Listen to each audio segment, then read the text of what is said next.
দেশের রাজনীতিতে চলছে নানা আলোচনা সমালোচনা, কিন্তু বিএনপি বলছে তারা উত্তেজনা নয়, জনগণ ও গণতন্ত্রের স্বার্থে চাইছে শান্তিপূর্ণ পথ চলা। দলটির অভিযোগ, একটি মহল অস্থিতিশীলতা তৈরি করে জাতীয় নির্বাচনকে ঘিরে অশান্ত পরিবেশ গড়ে তুলতে চাইছে। তবে বিএনপি জানাচ্ছে তারা ধৈর্যের সঙ্গেই পরিস্থিতি সামলাবে।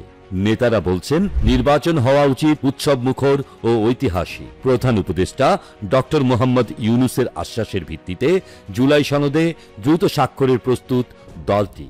স্থায়ী কমিটির বৈঠকেও হয়েছে এ নিয়ে বিস্তারিত আলোচনা। কিছু ধারার বাস্তবায়নে সংবিধান সংশোধনের দরকার হলেও বিএনপি বিষয়টি সংসদের ওপরই ছেড়ে দিতে চাইছে।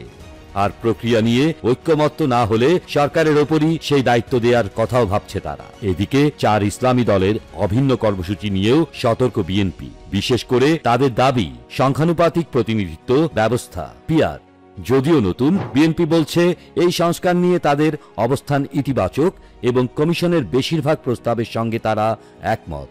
গত 15.5 বছরে নির্যাতন ও নিপীড়নের শিকার হওয়া নেতাকর্মীদের জন্য বিএনপির দাবি দৃশ্যমান বিচার।